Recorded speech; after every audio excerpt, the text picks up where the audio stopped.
తెలంగాణ ఎంసెట్ 2024కి సంబంధించి ఒక important update అయితే రావడం జరిగింది. ఫైనల్లీ మనకి బీఎస్సీ నర్సింగ్ నోటిఫికేషన్ అయితే రిలీజ్ చేశారన్నమాట. కాళోజీ నారాయణ యూనివర్సిటీ వాళ్ళు. ఒకసారి మీకు ఇంపార్టెంట్ డేట్స్ ఏంటి, ఎప్పటి నుండి ఎప్పటి వరకు అప్లై చేసుకోవచ్చు, టోటల్ డేటా మొత్తం ఈ వీడియోలో చెప్తాను. మెయిన్గా మీరు ఒకసారి స్క్రీన్ మీద చూస్తున్నారు కదా, జస్ట్ ఇందాకే నోటిఫికేషన్ అయితే రావడం జరిగింది. ఒక్కసారి ఇంపార్టెంట్ డేట్స్ విషయానికి అయితే వెళ్దాం. ఎవరైతే ఈ కోర్సుకి అప్లై చేద్దాం అని అనుకుంటున్నారో మనకి రేపు మార్నింగ్ 9 AM నుంచి ఈ మంత్ 14th వరకు టైం అయితే ఉందన్నమాట. చూస్తున్నారు కదా, మనకి రేపటి నుండి ఈ నెల 14వ తారీఖు వరకు టైం ఉంది.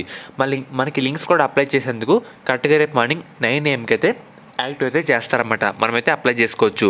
అండ్ అలాగే కట్ ఆఫ్ స్కోర్ విషయానికి వస్తే కనుక ఓసీ ఈడబ్ల్యూఎస్ విద్యార్థులకి 50% అయితే ఉందన్నమాట.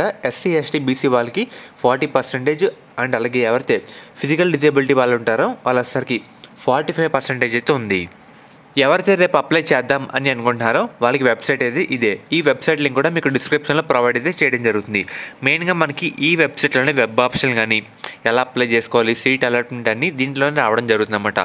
ఈ వెబ్సైట్ కూడా చాలా ఇంపార్టెంట్, మీరు కూడా అబ్జర్వ్ అయితే చేస్తూ ఉండండి. మీకు దీని లింక్స్ కూడా మన డిస్క్రిప్షన్లో ప్రొవైడ్ అయితే ఇస్తాను.